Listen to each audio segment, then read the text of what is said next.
Hey, welcome back, guys. So today on this video, we are talking about batch leads, and more specifically, I'm going to quickly answer a question I keep getting a lot on my other video, and that is, how do you find a list of on-market properties in batch leads? So let's go ahead and talk about this. First off, guys, real quick video, not too many steps involved, so be sure to stick around to the end of the video. But why would you want to find a list of on-market properties in batch leads anyways? Well, that's pretty easy. If you're running a real estate business, you know that a lot of times the MLS is segmented into different areas. So with batch leads, you can pull an entire list of properties that are on market for multiple areas. Whatever the case is, it's a pretty easy process. It's handled here in your batch leads dashboard. Check my video description. I'll try to leave the written instructions there as well. But I've already logged into my batch leads, and this is the home screen. Now here on the home screen, if you want to find a list of on-market properties, first you need to choose the area. So you can usually choose by a zip code, a county, a city. So that's going to depend on what your market is. For today, I'm going to go ahead and just choose a zip code. Let's do 97216. Okay, once you see the area, go ahead and click on it. Okay, after you do that, Batch Leads is going to show you how many properties they have logged for that area. You can see there's about 202,000 properties in that zip code. So to filter this by on-market properties,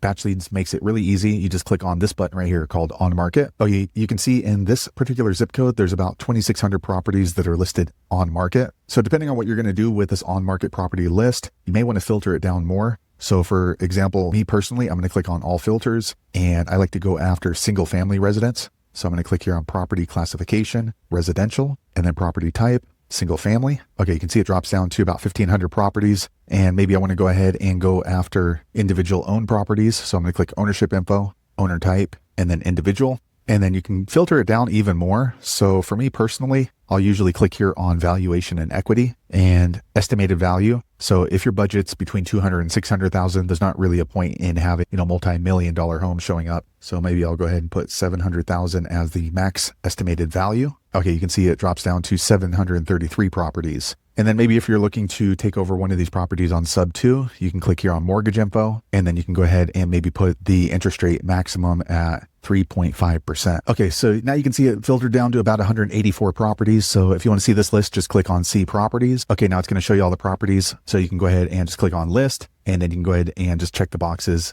on which ones you want to add to your leads. So there you have it, guys. If you're wondering how to find a list of on-market properties using Deal Machine, that's the easiest way I know how to do it. If you know an easier way, be sure to leave a comment below. Let the rest of us know how you did it. Hopefully you found that video useful. If so, click thumbs up, or maybe consider subscribing to my channel, and I hope to see you on the next video. Thanks again for watching.